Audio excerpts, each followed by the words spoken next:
Ladies and gentlemen, welcome to the Movie Mortis Podcast, where movie madness lives. My name is Nick. Everyone else, please introduce yourself. I'm Drew. Yeah, I'm Tim. Nice to see you all. Very nice. It is indeed very nice to see you all. So, this is our first episode, and it's also the start of a new year, depending on when Drew uploads this. Yeah, we're recording this on December 31st, so it'll Yeah. probably be up tonight. New But year, new podcast show. It's just the way we like it. exactly. So on this episode, we're gonna talk to you guys about movies that we've seen recently that we enjoyed, or and as well as give you guys a little bit of an insight on what movies we're looking forward to seeing in 2025. Nice, nice. All right, so since Who I wants to think go first? I guess I will. So I'm gonna be honest. I didn't go to the theater a lot this year, so most of my movie experience comes from like whatever I streamed on whenever it came out on streaming, or movies I had to watch on an airplane. So this is kind of my movie experience for 2024. Yeah, I took the poor man's route. So, but the most notable one for me, while it's not really like anything artsy or spectacular, but I love the main actor, The Fall Guy, starring Ryan Gosling. Hmm. So what did you like? I've heard very good things about that movie. It's not only just a fun action movie, but I feel like Ryan Gosling really just went all out. Like, because from what I remember, from what all of the films of Ryan Gosling I've seen in, he always plays like a quiet, stoic guy, and of course he also does a few rom coms here and there. But every action movie, he always plays like the stoic man. But with the Fall Guy, he had a ton of fun on that film. He brought out a lot of emotion and really just showcased his range. But granted, though, I'm not trying to say Gosling always gets typecasted. He's done other roles as well, like Lars and the Real Girl, and there was this movie, The Nice Guys. Wait, that's like the second movie. Fall Guy's like the second movie that had the term "guy" in it that Ryan Gosling is in. Yeah, he was in The yeah, Nice yeah. Guys, where he played more of a miserable character, and if you pretty much watch any Ryan Gosling screaming compilation, 40% of that movie is from Nice Guys. I mean, to be honest, every single time I think about Ryan Gosling, every time I see a Ryan Gosling movie, I just think, like, to me, it's like Ryan Gosling's best role is as K in Blade Runner 2049. So I Gotcha. understand what you're saying as far as like that stoic guy. He's very good at Oh yeah. playing a very, very stoic, calm sort of guy. Oh yeah. Yeah, yeah. He's also been shown to do that in Drive as well, his other most well-known film. Still But haven't seen that movie. oh, it's really amazing. And, oh yeah, I forgot he was also in Barbie. That was like a couple years ago. Ryan Gosling also he did really well in that too. But like, if you're looking for something that wasn't like, who am I kidding? Like, I have a feeling Ryan Gosling's most recent movies were him finally showcasing that hey, he can do more than just a stoic, tough guy. He can also do Ken or an Yeah, action. he does not get enough credit for his range. Mm-hmm. I mean, I think he was in one rom-com, I think with Emma Stone years ago that I saw years ago.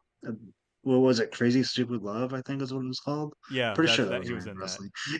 Yeah, yeah. I remember he that he wasn't really just a stoic guy in that one. It was a Mm-hmm. more of an emotional kind of rom-com. I mean, I'm not a huge rom-com guy, so I'm I not only saw either, that but movie if I start once, dating but a girlfriend, I know I'm gonna have to start watching rom coms eventually. In before the comments say, assuming you will get a girl. Okay, and I guess the other couple movies I saw this year, they were all blockbusters, by the way. So I didn't go out of my way to go see any like artsy film or whatever. But That's fine. um, No one's judging you. I saw the two blockbusters that I remember very good, unless there was an animated film that came out this year. But there was Godzilla X Kong: The New Empire and Deadpool and Wolverine. I didn't see any of those in theaters because I didn't want to. I was trying to keep track of my money for life reasons. Yeah, And yeah. there's not really much to say Yeah, about. I know. I've heard good things about Deadpool versus Wolverine. I'm kind of over the whole superhero uh phase, so I mean, I Oh don't no, I really don't blame you. go see it. Deadpool and Wolverine, like it feels more like a celebration of all the movies that came before Disney, like all the X Yeah, Men yeah. movies, even Fantastic Four, even though they made fun of that movie. I mean, Um, I'll be honest. I thought about going to see it, but again, I'm just kind of like, I think it's just because I'm just kind of tired of superheroes. Like, I was never really like a hardcore superhero person, but because me and my brother, we would always go see the new MCU movie for a long time, and that comes out up until shortly after Endgame came out. hmm, So I just sort of my brother, he's a fucking hardcore fan. He's a hardcore Marvel fan. Both him and his girlfriend are hardcore hmm, Marvel fans. But yeah, I'm not. I just kind of got over that after a while because I was never really like a hardcore fan. yeah, So I wasn't either. I guess you could say I got some superhero fatigue. Oh no, same here, man. But I went to go. I just saw it because my dad wanted to see it, and I like watching movies with my dad, and it was a fun time. But yeah, there is a scene where they actually like there's like an the after credit scene in quote. It's not really an after. It's like a mid credit scene, but it's actually just a compilation of all the behind the scenes things of like the old X-Men movies and all that. They're just and even I think Blade at one point they even celebrate Blade. So they're basically just saying, Yeah, "Hey, yeah. thanks for everything, 20th Century Fox." Even though they which is funny because the movie makes fun of Fox, but at the same time they do pay their tributes to Fox as well because that's what it is. Really, it's just like, hey, we wouldn't be here without you. Yeah, yeah. But and as for Godzilla X Kong: The New Empire, it's Didn't that come out in? Oh, I thought that came out in 2023, but I guess there was a new one. I think yeah, it wasn't. I think it was. Let me check real quick. Otherwise, I might have derailed. Let me check. Yeah, that's fine. Oh boy, I've watched so many movies this year, but I don't know if any of. I'm trying to figure out which ones were new. Oh I boy, mean, they don't have to be brand new. that's true. I mean, otherwise I would have started just listing off. I would have just started going on a tangent about freaking. Oh, that did come out in 2024. It did come out in 2024. Well, Basically, so must have been a. It was a sequel then, right? yeah, it was a sequel. Yeah, yeah, Honestly, yeah. you come for big kaiju fights, you stay for big kaiju fights, you leave seeing big kaiju fights. It's like, and honestly though, the best thing I can say about the Universal Godzilla movies is that I think I don't know why if I'm gonna I find CGI kaiju monster fights way more entertaining than CGI superhero fights because I guess it's just for the fact that all these monsters have more scale to them, and just the collateral all the collateral they leave behind is a lot more impactful. That's just me. Well, yeah, because they're giant fucking monsters. True. But that's all the new movies I got that I saw this year. Drew, what did you see this year? Well, obviously, I just last night I just saw my second viewing of Nosferatu, the new Robert Eggers film. Yeah, which Um, he reviewed. it was absolute cinema, is what it was. If we have any artists in the audience, draw Drew doing the absolute cinema Martin Scorsese meme. Yeah, because I think I sent in one of our other group chats. Someone photoshopped that Martin Scorsese meme, except instead of Martin Scorsese, they over his face they photoshopped the original Count Orlok from the Oh, 1922 silent film. nice. Um, Yeah, so I yeah, I thought it was amazing. Obviously, I posted a review on this channel last week. First review we've done. There will be more coming soon. oh yeah. But yeah, I thought it was so good. I definitely enjoyed it just as much the second time around. Um, what I find very interesting about it is that it portrays vampire folklore in such a unique way, in the sense that, something that Robert Eggers has talked about in publicity and press for this movie is that, Robert Eggers, he's a very historically authentic minded director. Like, he very much stresses historical authenticity and stuff like that. I mean, if you just watch The Witch, it's all the dialogue is in old style English. Oh, it And is. yeah, yeah. Have you seen The Witch? No, I didn't unfortunately. The only I Uh, need to start watching more Robert Eggers movies. I hear that guy's just making the rounds. no, he totally is. The Witch Like I thought was The great. Witch, The No, no, Lighthouse, which I no. love. Yeah, I still need to see that movie. But I think Nosferatu is like the quintessential, as I said in my review, it's kind of like the quintessential Robert Eggers film. It's like everything I think of when I think of him. It's like it's all of his tendencies rolled into to one movie. And he's always talked about how like Nosferatu, the original, has always been kind of a big part of his identity as an artist and as a filmmaker. But anyways, what I was saying is that it portrays vampire folklore in such a unique way because vampires were in the 19th century when this movie takes place. Mm-hmm. There were people that genuinely feared and believed in vampires, like genuinely thought they were real. And that's Yeah. kind of how the movie is portrayed. I'm not going to spoil it, but there is a scene kind of toward the beginning of the movie where you see a ritual taking place in a village, and it's something I've never seen before. But I guess that's something that was actually done to a degree because again, these villagers who were very spiritual, they were very God fearing, very religious, and they genuinely feared vampires to such a degree that where they would do these sort of really strange rituals, which Mm-hmm. I thought was very interesting. And I bring that up because it's kind of a unique way to portray vampires rather than just the typical way we tend to see vampires, who were What's the basically difference between the just typical and the and like and the old way? Is there any difference between them? well, the kind of like the main difference is that a lot of like newer vampires are basically just Dracula, like Bela Lugosi Dracula. You know what I mean? That's kind of what What I'm Dracula? What kind of Dracula? the Bela Lugosi Dracula from the 1931, the more Hollywood version of the Hmm. vampire, You mean like which is he dies in the sun, you jab him with a wooden stake, he dies or something like that? somewhat, yeah.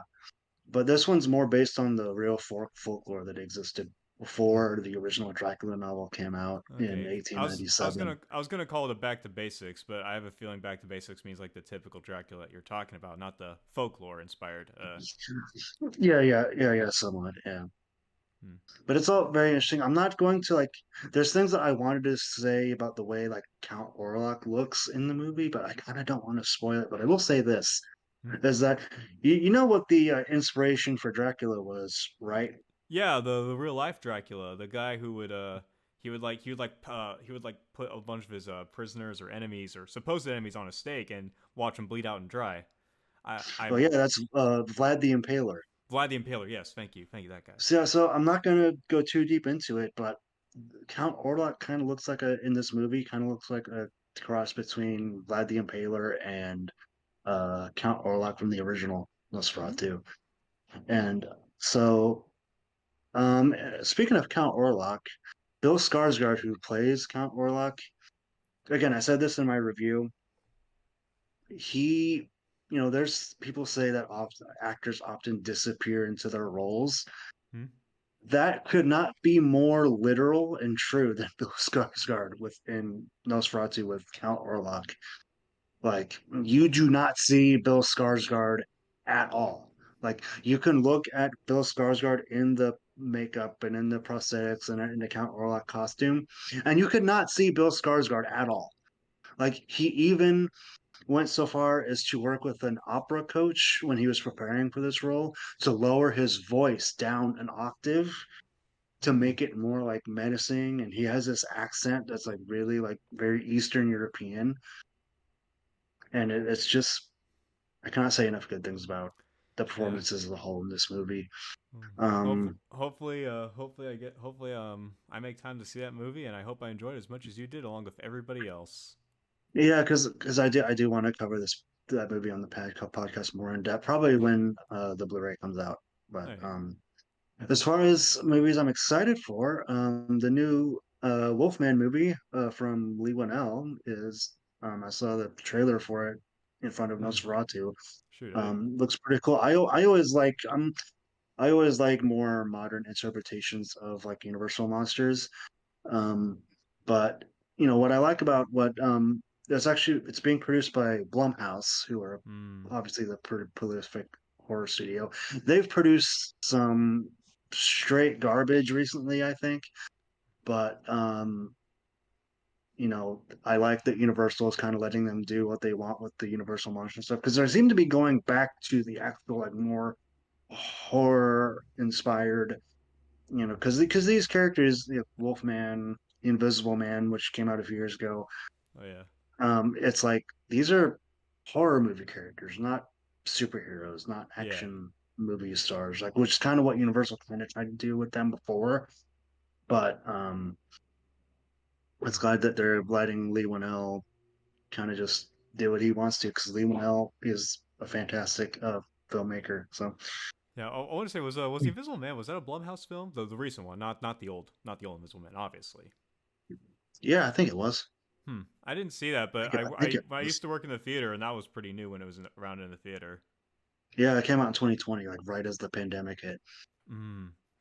Yeah, I have not seen that, but I've seen the original Invisible Man for school. It was neat. Yeah, yeah, Uh, yeah. It's I didn't a good movie. I didn't talk about any of the movies I'm excited for yet, but Tim, do you have anything to say? I saw your hand held up earlier.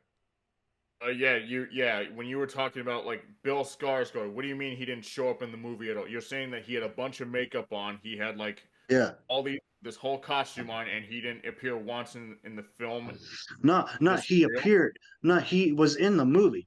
It's just that the makeup and the prosthetics disguised his physical features so much that you couldn't like notice that it was Bill Skarsgård. So wait, so he was in the movie, but you couldn't Yeah. recognize him. Yes. Oh, so he was wearing a costume then. Good.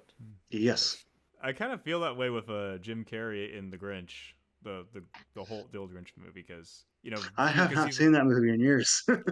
yeah, because when you That's a mention that, blast from the it's just past. like only on rare occasions do I ever see like that's Jim Carrey as the Grinch. But like, I mean, aside from his actions, but like if you actually look at the Jim Carrey Grinch, you couldn't tell if it's Jim Carrey. But it's kind of like what you mentioned with Bill, what's his name as Count Orlok, Skarsgård.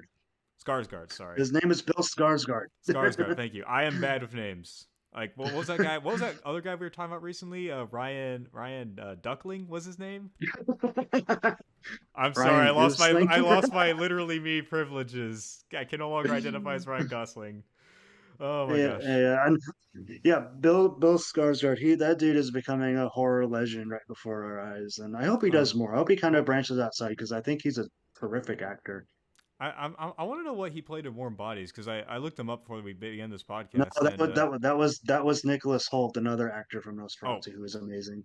Yeah, he plays the one of the lead characters, Thomas Hutter, hmm, who is the real estate agent that goes to Orlok's castle to you know to sell him this property, him and going that's back what. to sorry, were you finished?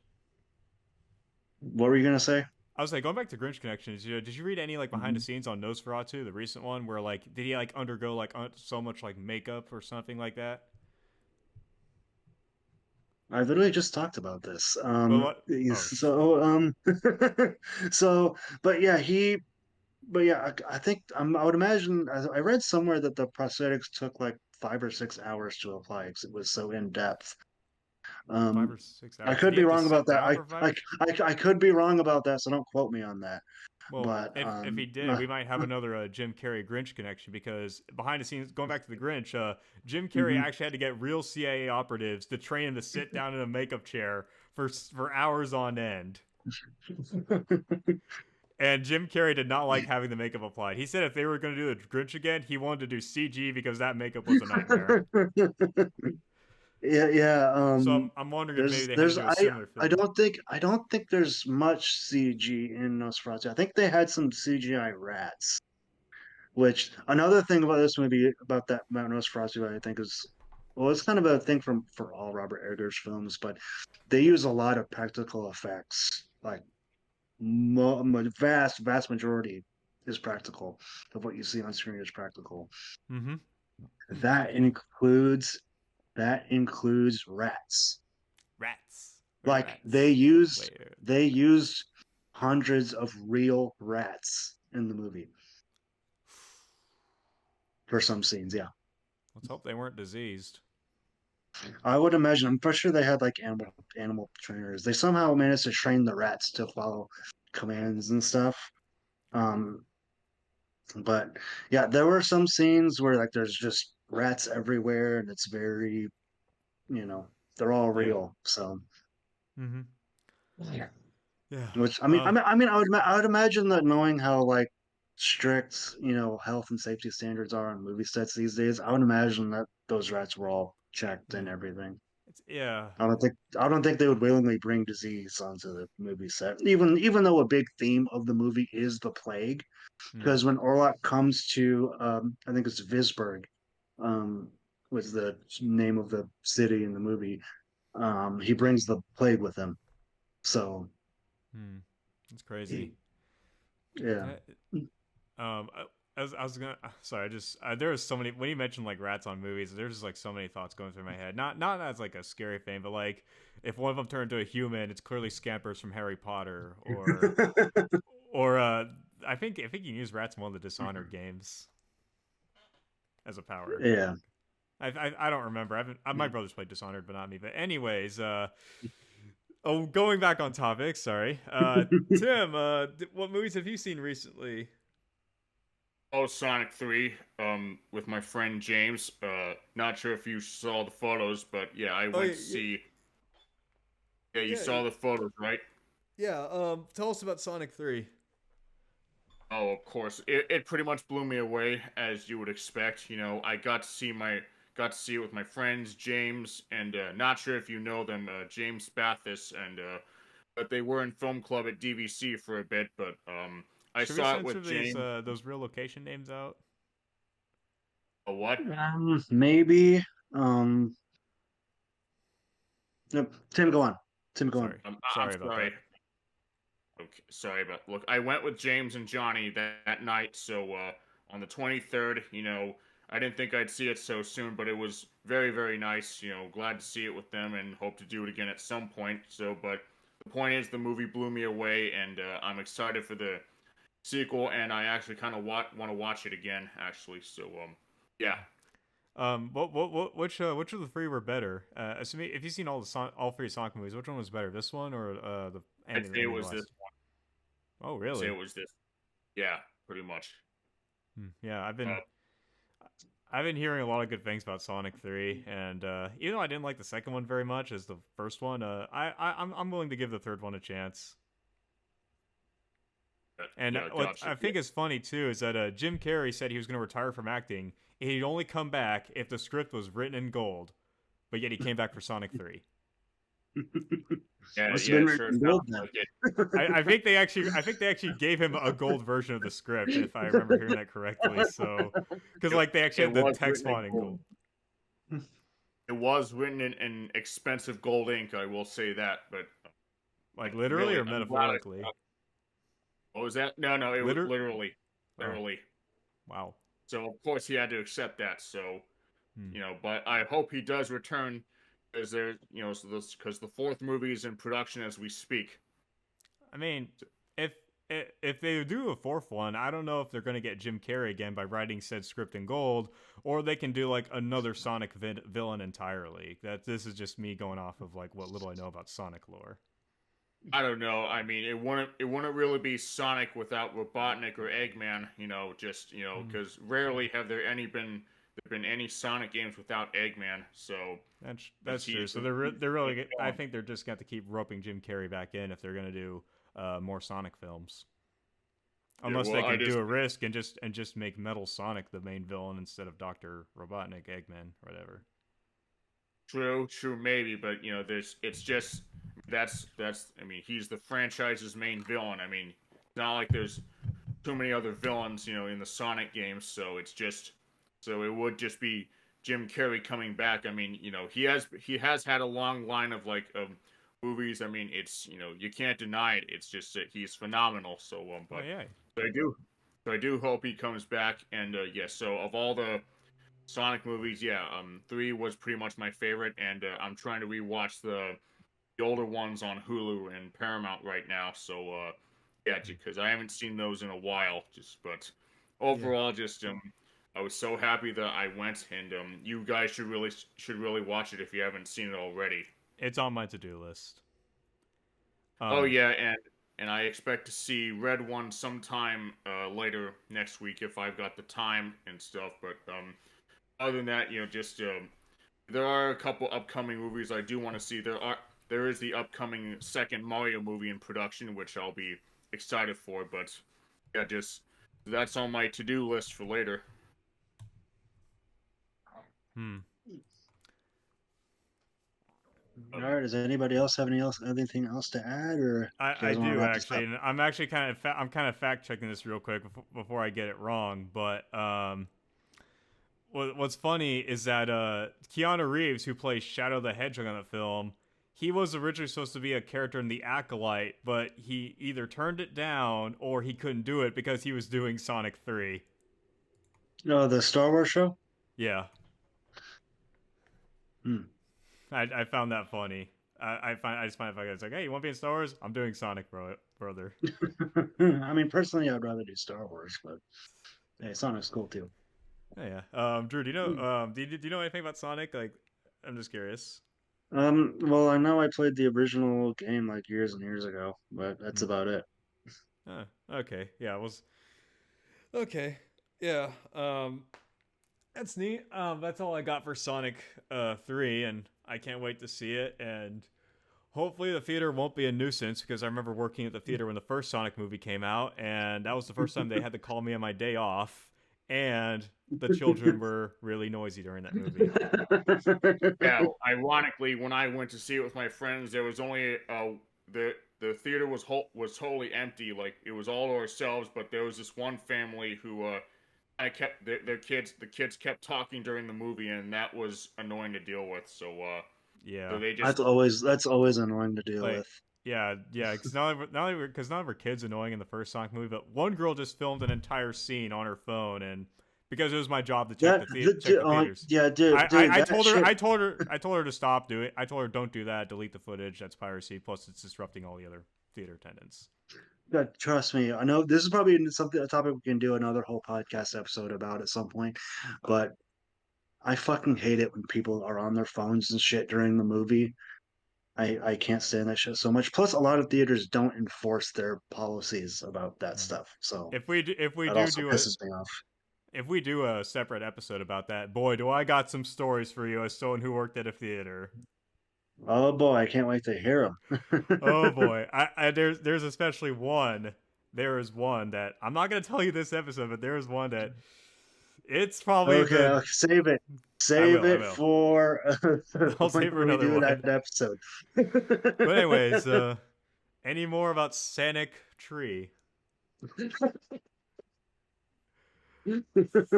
Sonic Movie 3 Battle.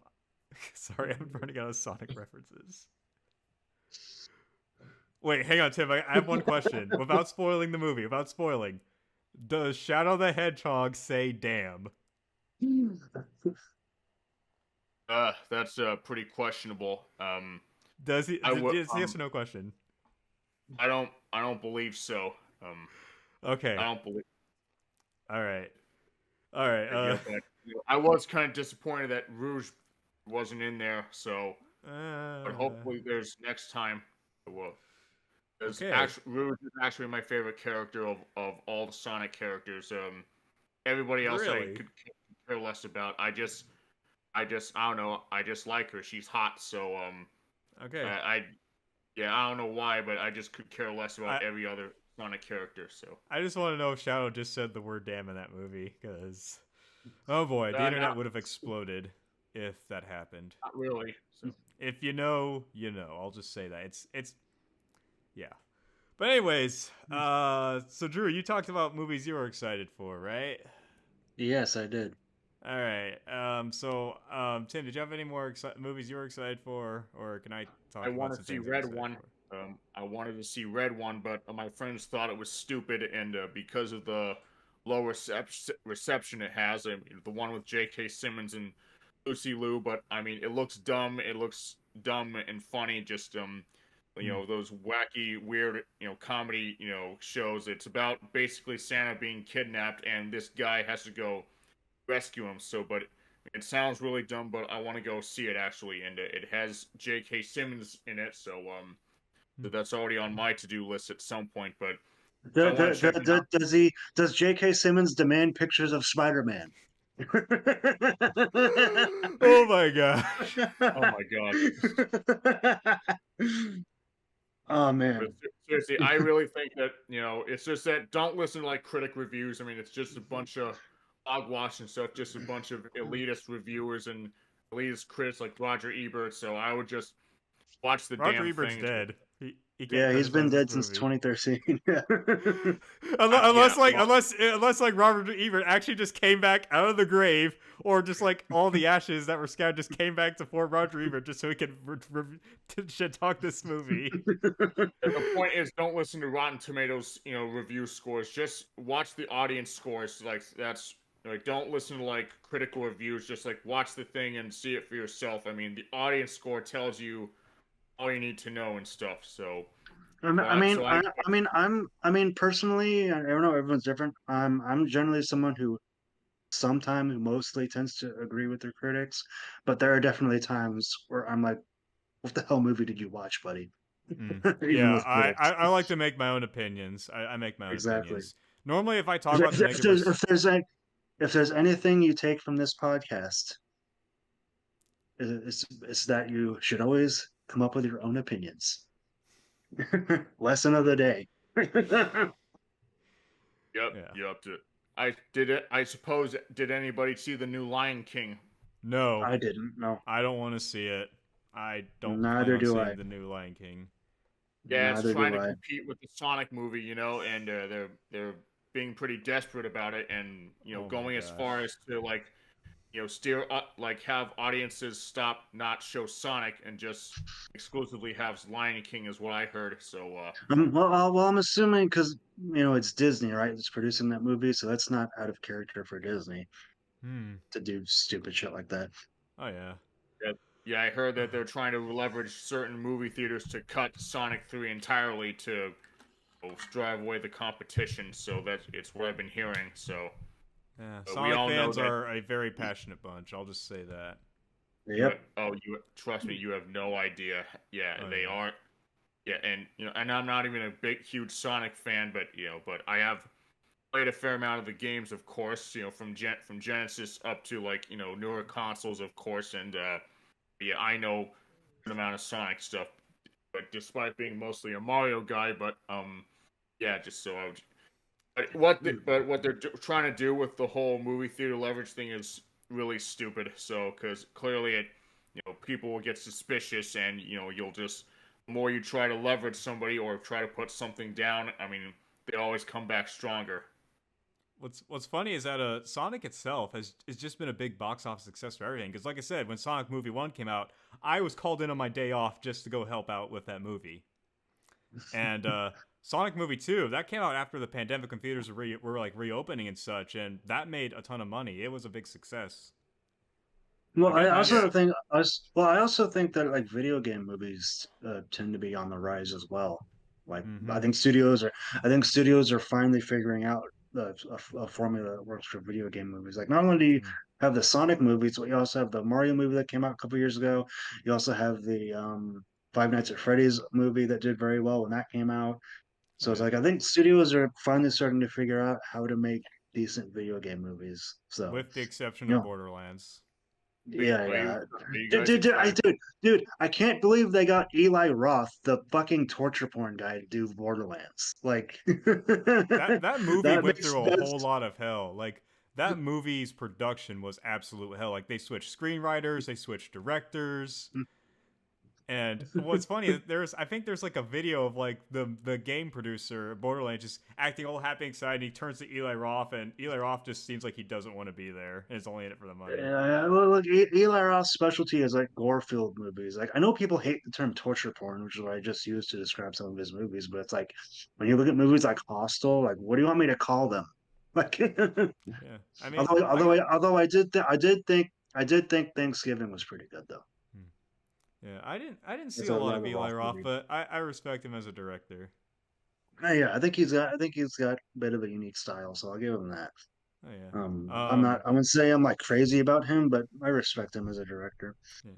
I don't know if this counts as this is somebody who like I did enjoy the first Hostel. I just like, what do you want me to call it? It's torture porn. What do you want me to essentially call it it? is, and it was also influenced by the Takashi Miike movie Audition, which Yeah. yeah, And of go ahead. course, there was the Ice Nine Kills song "Worst Vacation," which is the best thing to come out of that movie. So, Oh yeah, definitely. So yeah, Sonic 3, it's doing numbers. And video yeah. game movies may be coming back, which means I get to make a Katana Zero movie in the near future. Anyways, Well, good luck with that. thank you. I never got to talk about movies that I was actually pretty excited for. All right, let's hear them. There was two movies, one of which I was gonna. Well, since you mentioned I'm in the weird stuff, I'll get the weird one out of the way. Death of a Unicorn by A24. Okay. It is a movie I where respect A24. this family kills a unicorn, and they then on their estate they end up discovering they can cure a lot of diseases, including cancer. But one of the family unicorns is actually killing off everybody involved in the project. Oh, I think I heard about that movie on social media somewhere. But like, what's I funny is didn't that like, sorry, you first. Yeah, like I didn't see it. I don't know if like a trailer or anything came out, but Oh, a I trailer know did I've come heard of out. that. Yeah, I know I've heard of that movie somewhere. It's like, why does that sound so familiar? I watched quite a bit of trailers in preparation for this episode. All And I had right. to think of which ones stood out to me. But originally I was going to talk about The Amateur starring Rami Malek, but with Death of a Unicorn, since you mentioned I'm in a weird shit, I'm like, oh, gotta see this. Well, that and it just looks like a cool movie because, like, when you think of unicorns, you probably think of girly, majestic creatures or something out of My Little Pony or whatever. Yeah. The unicorns they're portraying in this movie, well, maybe not the dead unicorn, but there's a scene in the movie where like the unicorn just grows like little claws out of its hooves, or like one of the images it shows for a title is like it's like all black and like it's a lot more demonic. Well, how do I describe it? Like, oh, it's like the best way I can describe it. It's like there's like a monster to it from the manga series Berserk, which if there's any weebs in the audience who's read Berserk, you probably know what I'm talking about. But like it's all black and its breathing is a lot more demonic too, and it just cuts the title. So I think it'd be interesting to see this like really dark turn on the unicorn. Now maybe there is some folklore where unicorns are not just lovey-dovey, girly majesticness. Maybe they actually have some sinister folklore to them. But honestly, it's been forever since I've read anything about unicorns, and I'm a dude. What do you expect? The last piece of like, fuck no, that's not even a unicorn piece of media. But I was thinking of a TV show. But anyways, Death of Unicorn, it's an A24 film. But at the same, and what can I say? A24 is your go-to when you're just tired of, I don't know, whatever typical Hollywood Corporate stuff crap. Corporate crap. Corporate When you're crap. tired of corporate crap. It's an A24 film. I'm just gonna say that. I will say, going back to Nosferatu one last time, that I think that movie's budget was like under $50 million, and that movie looked amazing. And it's like these blockbusters that have budgets upwards of like 200 to $250 million have no fucking excuse to look as mediocre as they do. Oh yeah, definitely. Like this last year, everyone was dunking on Thor: Love and Thunder for how bad it looked. I saw a handful of scenes in that movie, and I'm like, this is clearly CGI. Oh yeah, I don't hate CGI. It's just that I hate when it's either overused or just done really poorly. yeah. Have you seen the Creator? No. That's like that movie has like it is a small. It looks really good. The CG is amazing, and it was done on a budget of $80 million, which sounds like a lot, but like most typical big CGI blockbusters go in the 100 million sections, whereas Creator, smaller budget. Again, that's what I'm talking about. It's like some of these bigger budget movies have no excuse to not look great. Yeah. The Creator, and not to mention the Creator was also nominated for an Oscar for Best Special Effects, but it lost to Godzilla -1. Which That's funny. Not gonna lie, going up against I don't mean to like glaze it, but like putting the Creator against Godzilla -1 is like having a freaking a freaking baby go up against a not a freaking baby, a freaking like 3-year-old child go up against an MMA fighter. I will say the only major blockbusters that I've seen in the last, I want to say, decade or so, maybe not decade, but like, last like 8 years or so, Yeah. that had those ginormous $200 million budgets, 200 to $300 million budgets. Huge giant tentpole movies that looked good special effects wise, believe it or not, have been, I know people are going to roast me in the comments for saying this, but it's been the recent Star Wars movies. But that's Mm. because ILM, the Industrial Light and Magic, has been handling that stuff ever since Disney bought Lucasfilm. Mm.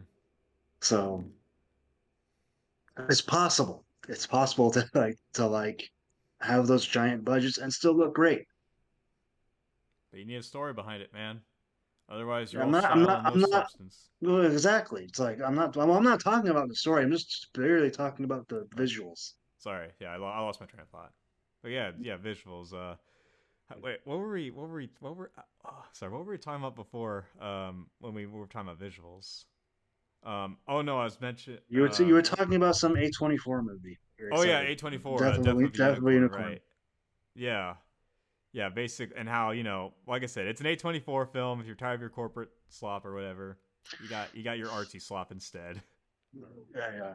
I will say that's something I do kind of, big reason why I'm a big horror fan is because there's a lot of like really interesting horror movies that come out every year Oh yeah. that, I think because of the lower budget requirements, studios are more likely to greenlight horror movies than they are a lot of other movies, just Mm-hmm. because you don't require the large budget. And so you can sometimes filmmakers can get more control. I mean, one of the best movies I've seen last year was Strange Darling by JT Molnar, I think was the guy's name. It's not Don't Worry, Darling, is it?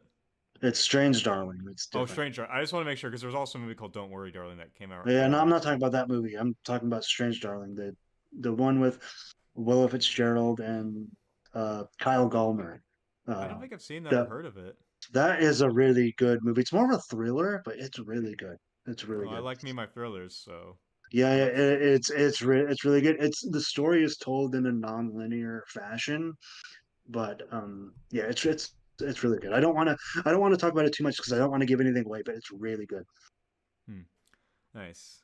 Um, but aside from Death of the Unicorn, there's one movie trailer which the poster I thought looked really dumb and stupid, but after watching it through, I'm like, okay, this might be something worth my time.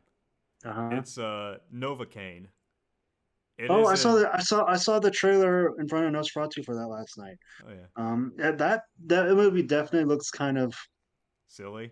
it does look pretty silly, but it has Jack Quaid in it, so Oh yeah, I can it complain kind too of reminds much. me of the movie Nobody, starring Bob Odenkirk, which came out a couple years ago. Yeah, yeah, I remember that movie. Which that movie does look silly, but it looks like the right kind of silly because Yeah, the yeah. dude can't feel like there's a scene in the movie where like the guy gets hit by like a giant spiked mace, and he's just like, how did that get there? Like, Yeah, yeah, yeah. and I don't know if that's like a movie I'm gonna go see in theaters, but um, I might see it when it comes to I mean, streaming, I, whatever. I may go see it in I theaters. I saw don't know. Bullet Train in theaters, and I had a ton of fun with that movie. Mm. But yeah, Novocaine just I mean it's kind of I think it'll be interesting because like I only remember Jack Quaid for The Boys, the TV show, and if you've seen The Boys, Yeah. I tried watching The Boys when that came out. I remember I went home sick from work one day, and I went home and tried to watch it. I ended up falling asleep watching it. It's like I don't, not that I thought it was boring or anything, but it's like, hey man, I was sick. oh no, I was like that with So, Good Will Hunting. I tried watching that while sick, but I ended up falling asleep because of how but sick I yeah, was. oh yeah, there was something else I was gonna say. Damn. Oh yeah, Jack Quaid. What I know him for is that he was in Scream 5 from 2022, Oh which nice. is a great movie. So yeah. Yeah. What I'm hoping, because if you've seen The Boys, Huey, the character he plays, he's kind of this like Yeah. wimpy, innocent kind of character. I mean, he still tries to do things, but that can be another tough movie. If I But remember correctly, his character in Scream 5 was kind of like that too. He was kind of like the supportive, yeah, the so, supportive, so supportive but somewhat wimpy boyfriend. yeah. I feel like with this movie, he's actually trying to be more confident. Like he still shows fear, but he's mostly just trying to be like, all right, listen, I just want to ask questions. Oh, I gotta fight you. So he still fights him. Like he's still a confident person, but I don't know if they're gonna do something where it's like, oh, you suddenly feel pain now or whatever. But I'm kind of looking forward to this because I don't know the way they have Jack Quaid's character in that film. He just looks more like he looks like he's gonna get more annoyed in that film more than just kind of scared, which I think would be kind of interesting. Like I know I know this sounds like a minor detail and gripe, but it would be kind of interesting just to see how Jack Quaid does evolve and maybe he won't be typecasted. You know? Yeah. Yeah, I do like Jack Quaid, and I hope he doesn't get typecasted either. So Yeah, yeah, but because he seems to get casted a lot as like the character archetype we just talked about, the supportive but kind of wimpy boyfriend or whatever. yeah, So I do hopefully think I Novocaine. I know Novocaine's like going to be a small, like a small, not so grandiose action movie, but yeah. I have a feeling it will probably be going down as just like a fun little not so special movie. Like again, Bullet Train. I love Bullet Train, but it's not some grandiose art piece or whatever. Not every movie has to be a grandiose art piece. Exactly, but I do hope this kind of opens the door for Jack Quaid to have more diverse roles, if that makes any sense. Yeah. Which that was the other movie I was originally going to talk about. If y'all don't mind me going on about this, we haven't even hit the hour mark yet. But Yeah. there's a movie called The Amateur starring Rami Malek, and it's about this Hmm. CIA agent who he doesn't do any fighting. He's just like the tech guy, but he finds out his girlfriend is killed, so he blackmails his own agency to training him how to kill. And so he's on his own little journey for revenge, despite being completely wimpy. Okay. It was called And The Amateur, right? The Amateur, it's a thriller Okay. movie. Okay. It's going to be a lot more serious, so it's not as goofy as something like Novocaine or whatever humor is going to be in Death of a Unicorn. And it has Rami Yeah, Malek, who I don't know why, but I saw a trailer for a movie recently. I think it's called Black Bag or something, and it has kind of a bit of a similar premise of I, what? I read about that, but I didn't see a trailer. Go on. Yeah, I saw a trailer for it, of course, in front of Nosferatu, of course. It was just it seemed to be this very weird premise of like this husband and wife were like agents or whatever, and something happens where one has to kill the other or something like that. Hmm. I see. Admittedly, I was only half paying attention because I was like, get on with Nosferatu, but Hmm. Oh well, no, I don't. oftentimes too, it's like I'm not someone who doesn't. I don't usually go out of my way to watch movie trailers these days because they tend to give so much away often. Um, I but understand. I feel like The Amateur sadly does that though. But again, I literally did this just for the sake of this podcast and watch a bunch of movie trailers. But yeah. anyways, but Or you could, the or you could have just or you could have just gone on IMDb and be like, what movies are coming out soon that look kind of cool. yeah, I mean there were some. I mean I definitely read for some of them. But anyways, going back to The Amateur, I wanted to say the main character Rami Malek, he is very similar to his character. He does sound very similar to his character from Mr. Robot. Only he's more mentally stable. If that's the word, because if you've seen Mr. Robot, his character in that show is very mentally unstable. He talks to himself a lot, narrating the show, and Mr. Robot's just a good show entirely, and I love it. And I'm trying to think 'cause I'm pretty sure I've seen Rami Malek in something. Like the name sounds familiar. And he was in Bohemian Rhapsody and Night at the Museum. okay, not of the museum, but I think there's this. What was he in? The Pacific. Yeah, he was in the Pacific, the HBO miniseries. That I is didn't really see good. that. If you're into like history or World War II, like I am, the Pacific is like a 10 episode miniseries about Hmm. these soldiers who are these U.S. Marines who are fighting in the Pacific. Um, what's cool is that it was all based on. So the show follows three characters, and each character they never actually meet, but they're all true stories. Two of them are based on books. Mm-hmm. One of which I've actually read, a book called "With the Old Breed" by Eugene Sledge, who's one of the Marines that the movie follows. Mm-hmm. The other one I think is called "Helmet for My Pillow" or something by Robert Leckie, who's one of the other characters. They both wrote their own books after the war. The other guy, but there's a side character in that movie who's played by Rami Malek. Snafu, I think, is the guy's name. But yeah, he's kind of like he's kind of the Marine who um he's one scene I remember is that one of the guys were cleaning like oil fuel drums or something, and he's just leaning on a table or something with his shirt off, Hmm. and he's like he's not doing anything, he's not helping out the guys. um and one of the guys turns to me and he goes like, "Why aren't you cleaning out oil drums? Why are you here? Why are you here if you're not cleaning oil drums?" And he's like, "To watch the new guys sweat." Hmm. He's kind of like that guy. He's kind of like that kind of character who likes to kind of torment the new guys a little bit. You Rami know what I Malek mean? being the freeing the character torments the new guys. Yeah. I never imagined him like that. I never imagined him playing that character. I guess it showcases his range though, so that'd be interesting. Yeah, yeah. Because Like I said, it's kind of a because that series is produced by Steven Spielberg and Tom Hanks, who also oh, produced Band of Brothers as well back in like 2001. It's kind of a follow-up to that show, oh but dang. If it's a yeah, follow up, yeah. is it still like World War II or is it like Vietnam? Yes, it's World War II. I said it's Oh, sorry, The Pacific Theater sorry. between America and Japan. Okay. Um, but yeah, it's been a while since I saw this series. I think I don't have the Blu-ray anymore, but the Blu-rays came in like a tin case, which is kind of cool. Hmm. Kind of like a not like a canteen, like a tin case. You know what I mean? That Oh was yeah, cool. that's nice. But I only yeah, have like it's like when you said Rami Malek, I'm like, why does that name sound so familiar? But then it's like, oh, he was in that series along with Joseph Maslow, who was the little kid in Jurassic Park.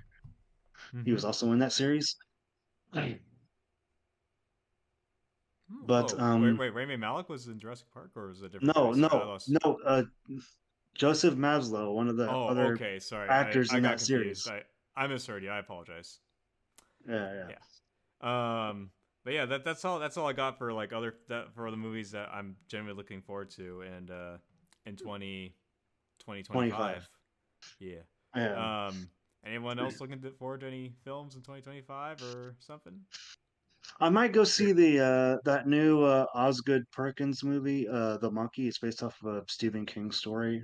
Osgood Hmm. Perkins is the same guy. Hey, he's the son of Anthony Perkins. He played um, Norman Bates in the original Psycho. Ooh. Um, but he also did Long Legs last year, which is another good Hmm. movie. And I've been wanting he's to see it doing for a while. yeah, yeah. So Osgood Perkins, he has a new movie coming out in February called The Monkey, which is kind of like this movie about a killer monkey type thing. It's based off a Stephen King story, so yeah, Hmm. That sounds neat. that's Yes. fun. I'm looking forward to See, that. that's neat. That's cool. But anyways, Tim, did you have anything you wanted Yeah, to Tim, are you gonna add say on? something? I suppose is anyone you're gonna eventually watch the new Snow White movie coming out?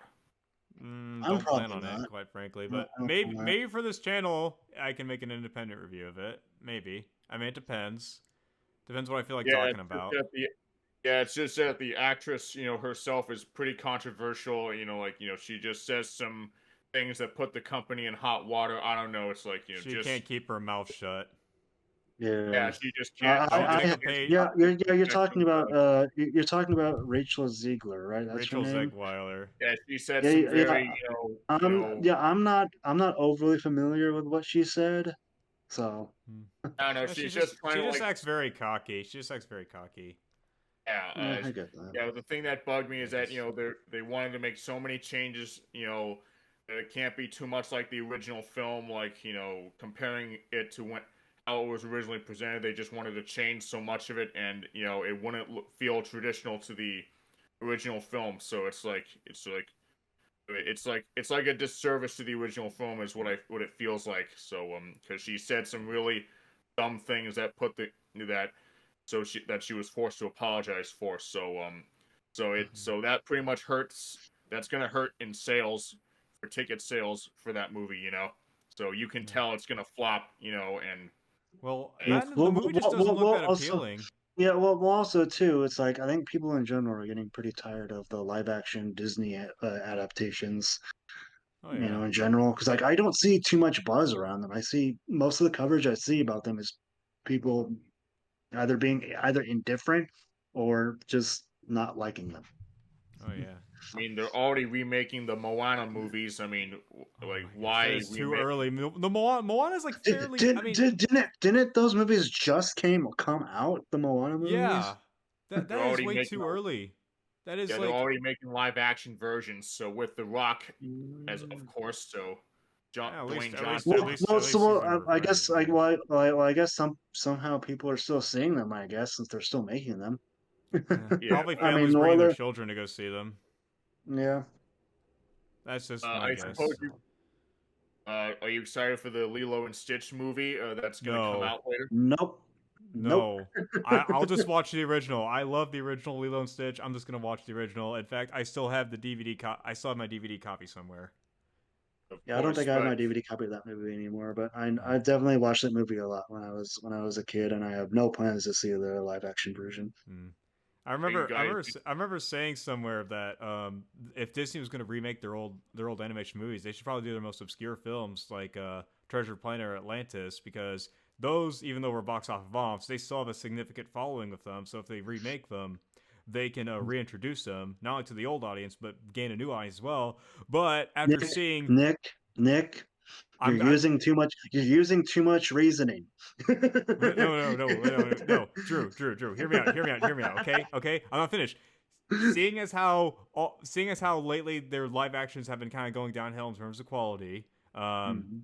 they should leave them alone, please. Like after what they did to Yes.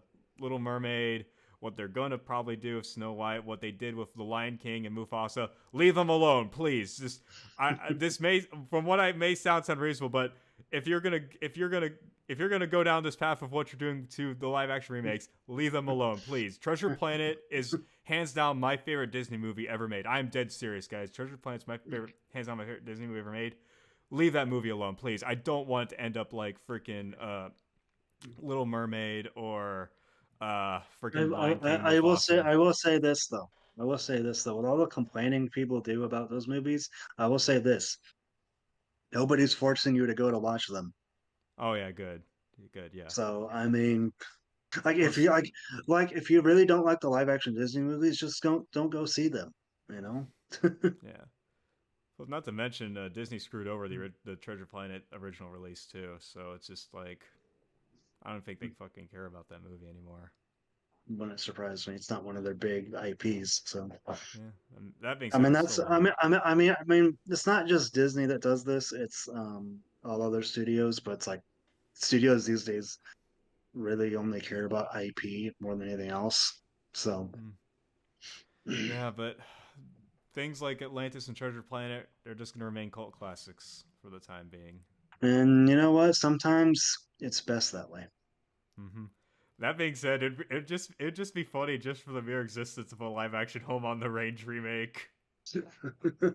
Like, I just want to remake that just for shits and giggles. Like, no one, as far as I know, nobody likes that film. Nobody remembers it. So it'd just be funny if it just fit for the fact it existed. Like, just, just that's how low Disney will stoop. They'll remake Home on the Range. Like, I don't know. That's just me being a little shit. Uh, yeah. you guys aren't going to see the new Lion King, are you? No. Nope. Not interested in it.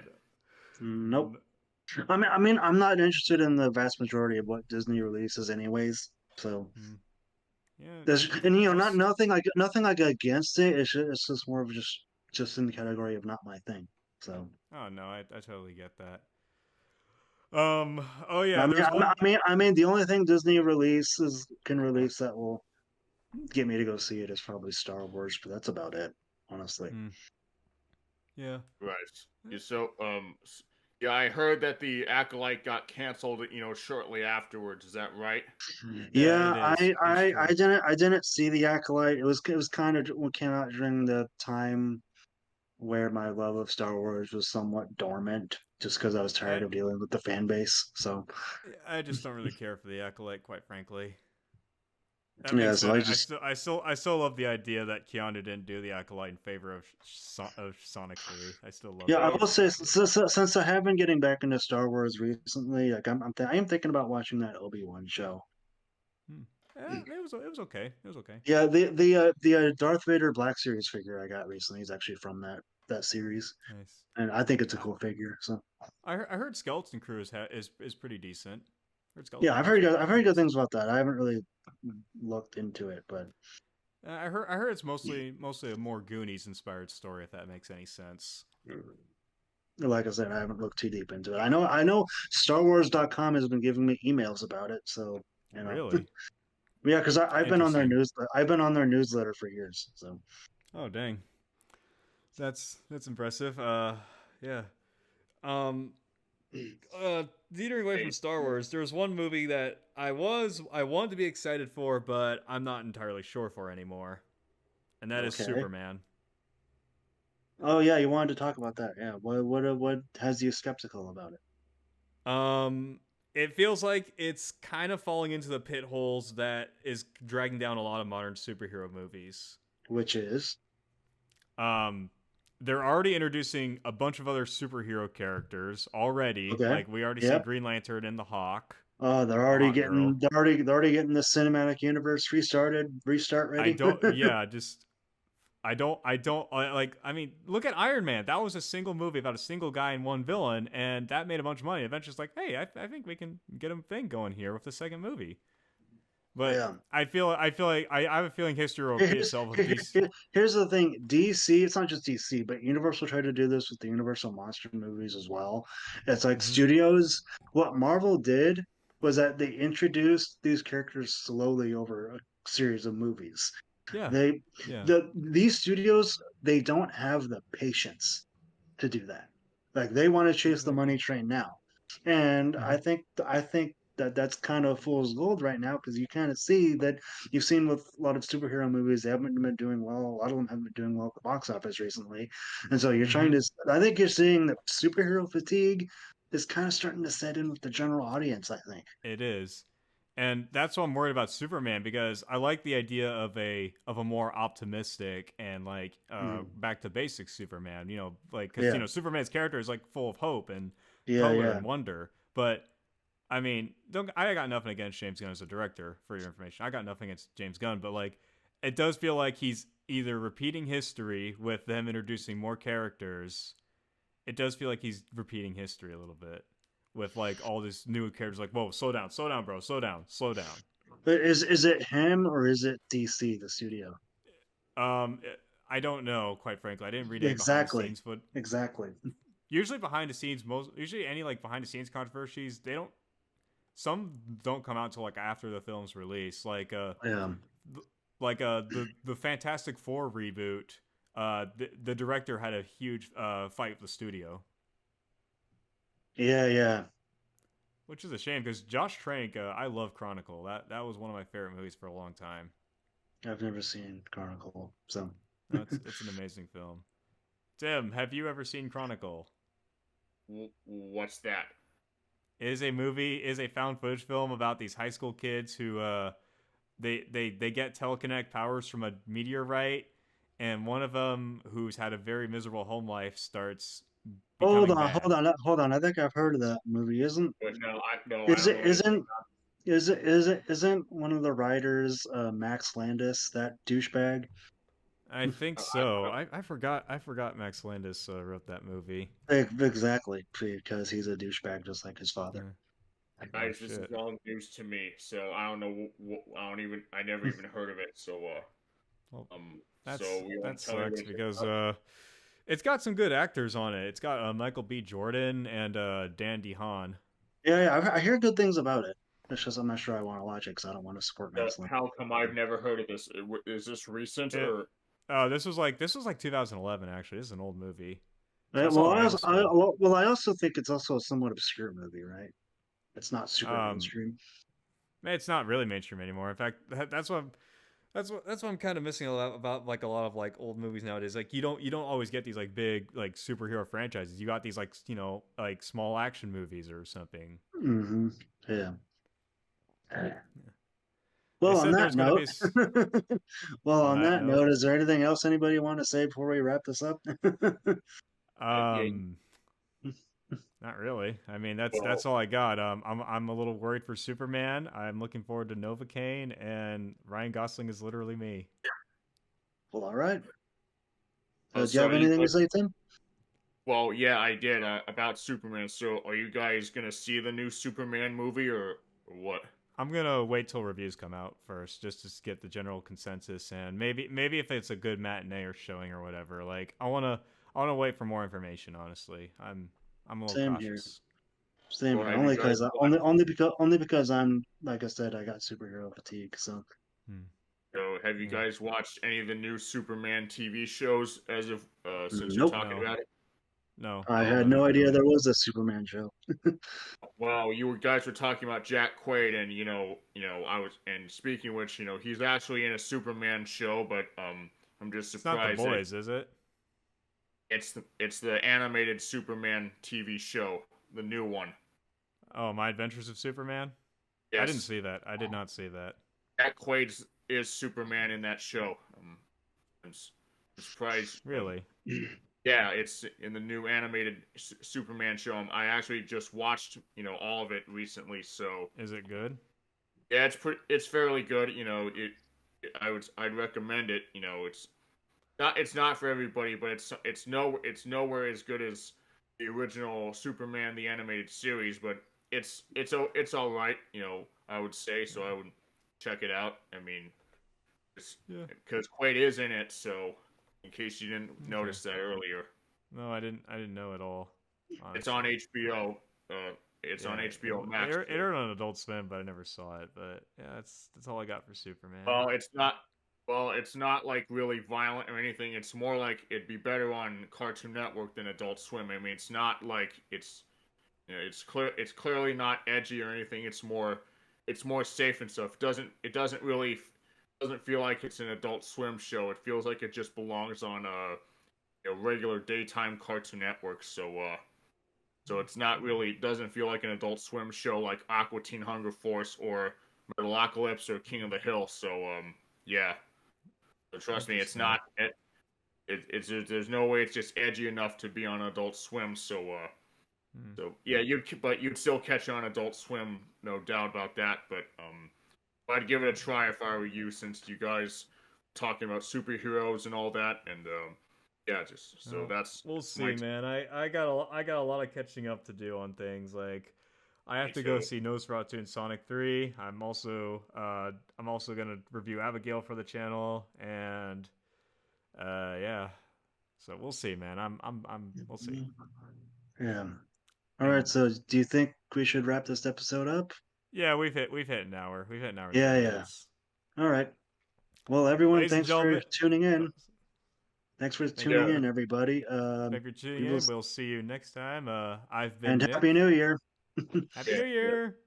Yep, thanks for watching, and I'm glad I got to be with you guys today. Yeah, we are so happy you joined us. Thanks, Happy man. New Year. Thank you all for watching. Remember to like, comment, subscribe, and thank you once again for watching. I ran out of things to say. Bye. Yep, have a good one.